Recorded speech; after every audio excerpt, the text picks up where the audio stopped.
கடந்த 8 நாட்களாக IT sector கண்டினியூஸாக 5% டவுனில் இருந்துச்சு. இன்றைக்கும் காலையில் ஓப்பனிங் 5% டவுனில் தான் ஓப்பன் ஆச்சு.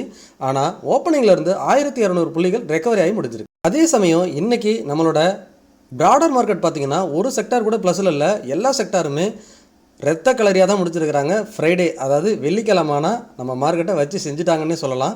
இன்றைக்கி ஐடி செக்டாரும் ஃபாலோ ஆயிருந்ததுன்னா நம்ம மார்க்கெட் இன்னுமே கிராஷ் ஆகிருக்கிறது வாய்ப்பாக இருந்திருக்கும்.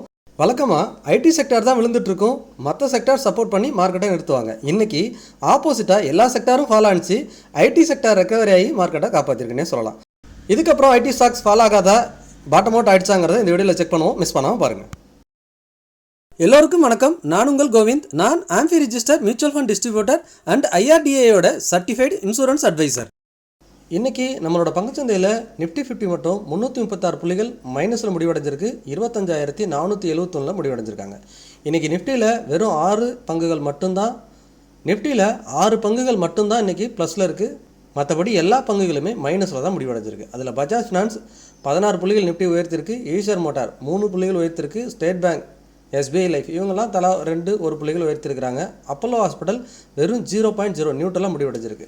அதிகமாக பங்குச்சந்தையை இறக்குனதுன்னு பார்த்தீங்கன்னா ஹெச்டிஎஃப்சி பேங்க் 62 புள்ளிகள் இறக்கியிருக்கிறாங்க, ரிலையன்ஸ் 45 புள்ளிகள் இறக்கியிருக்காங்க, ICICI bank 23, Hindustan Unilever 21, Hindalco 19 புள்ளிகள், இன்ஃபோசிஸ் 16 புள்ளிகள், டிசிஎஸ் 14 புள்ளிகள். வழக்கமாக இன்ஃபோசிஸ் டிசிஎஸ் தான் அதிகமாக இறக்கிட்டு இருப்பாங்க. இன்றைக்கி அவங்க கம்மியாக இறங்குறதுனால நம்ம மார்க்கெட் தப்பிச்சதுன்னே சொல்லலாம். இன்றைக்கி மொத்த பங்குகள் 3249 வர்த்தகமானது. அதில் அட்வான்ஸ் 766 பங்குகள், டிக்ளைன் 2388 பங்குகள், அன்சேஞ்சு 95, 52 வீக் ஹை தொட்ட பங்குகள் 44, 52 வீக் லோ தொட்ட பங்குகள் 131, அப்பர் சர்க்யூட் 66, லோயர் சர்க்யூட் 67. இன்றைக்கி செக்டார் வைஸ் பார்த்திங்கன்னா எந்த செக்டாருமே ப்ளஸில் முடியல, எல்லா செக்டாருமே மைனஸில் தான் வர்த்தகமாகி முடிஞ்சிருக்குது. அதில் அதிகபட்சம் மெட்டல் செக்டார் மட்டும் 3.31% வரைக்கும் மைனஸாக இருக்குது. அடுத்தபடியாக ரியாலிட்டி 2.23% வரைக்கும் இறங்கியிருக்கிறாங்க. எஃப்எம்சிஜி 1.9% வரைக்கும் இறங்கியிருக்கிறாங்க. ஸோ ஐடியை பொறுத்த வரைக்கும் இன்றைக்கி 1.4% தான் இறங்கியிருக்கு. வழக்கமாக இறங்குறத விட இன்றைக்கி கொஞ்சம் கம்மியாகவே இறங்கியிருக்காங்கன்னு சொல்லலாம். அதுலேயும் பர்டிகுலராக மெட்டல் செக்டரில் எந்தெந்த பங்குகள் அதிகமாக இருக்குதுன்னா ஹிண்டால்கோ 6% இறங்கியிருக்கு, national aluminium 5%, Hindustan copper 5%, Hindustan zinc 4.9% வரைக்கும் இறங்கி முடிஞ்சிருக்கிறாங்க.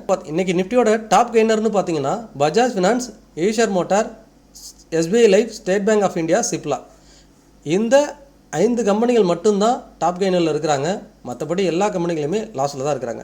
Hindalco, Hindustan Unilever, Eternal, Adani entertainment, ONGC, Tata steel, Titan, coal India இவங்கெல்லாம் அதிகபட்சமாக 6லேருந்து 2% வரைக்கும் மைனஸ் ஆகிருக்கிறாங்க. இன்றைக்கி மார்க்கெட்டை காப்பாற்றணுன்னு பார்த்தீங்கன்னா ஐடி தான். ஐடி நம்ம எதிர்பார்த்தது போல் 30,000 ஓப்பன் ஆச்சு. இங்கே நான் உங்களுக்கு காட்டுறேன் பாருங்கள். இந்த இடம் ஒரு ஸ்ட்ராங் சப்போர்ட்டாக இருக்கும். வீக்லி கேண்டிலே நான் காட்டிடுறேன். இப்போது எஸ் இங்கே பாருங்கள், 30,000 ஏறக்குறைய 31,000 வச்சுக்கோங்க, ரவுண்ட் ஃபிகராக 30,900 ப்ரீவியஸ் லோ. ஏறக்குறைய மார்க்கெட் ஓப்பன் ஆனதுன்னு பார்த்தீங்கன்னா 31,422 தான் ஓப்பன் ஆச்சு. ஆனால் அதோட க்ளோசிங்னு பார்த்தீங்கன்னா 32,681. ஏறக்குறைய ஓப்பனிங்லேருந்து ஐடி செக்டார் வந்து ரெக்கவரி மூலியம் இருந்துச்சு. இங்கே பார்த்தீங்கன்னா தெரியும் 32,681 முடிவடைஞ்சிருக்கு. ஏறக்குறைய ஒரு 1,200 புள்ளிகள் ரெக்கவரி ஆகிருக்கு. இன்றைக்கி ஐடி செக்டார் மட்டும் ரெக்கவரி ஆகலைன்னா நிஃப்டி பாட்டம் அதை 25,400 உடச்சி கீழே 24,000க்கு அடுத்த கட்ட ரேலி ரெடி ஆகிட்டு இருக்கும். பட் இப்போ நிஃப்டி நிற்கிறது ஒரு குரூஷியலான இடம். நிஃப்டி அடுத்து என்ன ஆக போகுது அப்படிங்கிறத நம்ம வீக்லி வீடியோவில் நாளைக்கு பார்க்கலாம். இன்றைக்கி ஐடி மட்டும் பார்ப்போம். ஐடியை பொறுத்த வரைக்கும் ஒரு பாட்டம் அவுட் ஸ்டேஜில் தான் இருக்குது. இங்கே பார்த்தீங்கன்னா இதுக்கு முன்னாடி 2024 இந்த இடம் ஒரு சப்போர்ட் எடுத்திருக்கும், திரும்ப 2025 இந்த இடத்த சப்போர்ட் எடுத்திருக்கு, இப்போ 2026 இந்த இடத்துல வந்து விழுந்திருக்கு. ஸோ இந்த 31,000ங்கிறது தேர்ட் டைமாக சப்போர்ட் எடுத்திருக்கு. இந்த சப்போர்ட் நிலைக்குமா? இதுக்கப்புறம் ஐடி ஸ்டாக்ஸ் திரும்ப ரெக்கவரி மேலே போகுமா, இல்லை இதை பிரேக் பண்ணிவிட்டு அகைன் 26,000 வரைக்கும் வருமா அப்படின்னு கேட்டிங்கன்னா என்னோட வியூ ஏறக்குறைய ஐடி ஸ்டாக்ஸோட சப்போர்ட் எடுத்துருச்சுன்னே சொல்லலாம். இதுக்கப்புறம் ஐடி ஸ்டாக் ரெக்கவரி ஆகிறதுக்கு தான் சான்சஸ் இருக்குது.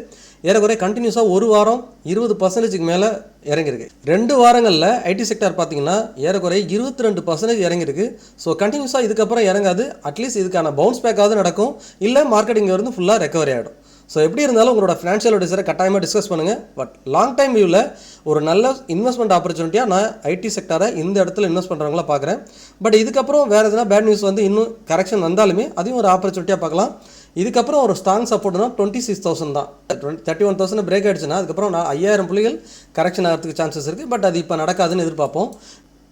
நிஃப்டியை பொறுத்த வரைக்கும் இன்றைக்கி ஒரு செல்லிங்கோட முடிச்சிருக்கிறாங்க. என்ன தான் செல்லிங்கில் முடிச்சிருந்தாலும் இதுக்கு முன்னாடி பிப்ரவரி 3ஆம் தேதி ஒரு ஸ்ட்ராங் கேப் அப் நடந்திருக்கும். அந்த ட்ரேடு நமக்கு டீல் நடந்த டேல, அந்த டேல ஒரு ஸ்ட்ராங் கேப் அப் நடந்துச்சு. அந்த கேப்பை ஃபில் பண்ணியிருக்கு. ஏறக்குறைய 25,450 அந்த இடம் தான், அந்த இடத்துல தான் ஃபில் பண்ணியிருக்கு. பட் மார்க்கெட் வந்து இதுவும் ஒரு சப்போர்ட் ஜோனில் தான் இருக்குது. 25,300 நம்ம இதுக்கு முன்னாடி நிறைய முறை பேசியிருக்கோம். நம்ம வீடியோ கண்டினியூஸாக பார்க்குறவங்களுக்கு தெரியும். இந்த சப்போர்ட் 25,300 ஏறக்குறைய அது பக்கத்தில் மார்க்கெட் வந்துருச்சு. இப்போது மார்க்கெட் வந்துட்டு இதுக்கப்புறம் 25,300 சப்போர்ட் எடுக்கிறதுக்கு சான்சஸ் இருக்குது. இப்போ நேற்றுலேருந்து பேசணும், மார்க்கெட் எதுனா பெரிய சம்பவம் நடக்க போகுது. இந்த மாதிரி இந்த 3 கேண்டில் இருக்கும்போது பேசியிருந்தோம். இந்த மாதிரி டோஜியே வந்துட்டு இருந்துச்சுன்னா ஏதோ ஒரு பக்கம் வெடிச்சு செதறும், அதாவது ப்ரெஷராக இருக்கும், ஒரு பக்கம் மார்க்கெட் பறந்துடும் சொல்லியிருந்தோம். ஸோ ஏறக்குறைய நம்ம பேசின இடத்துலேருந்து 25,900 பேசணும். இப்போ மார்க்கெட் முடிவடைஞ்சிருக்குது 25,500, ஏறக்குறைய 400-450 புள்ளிகள் சரிவடைஞ்சிருச்சு.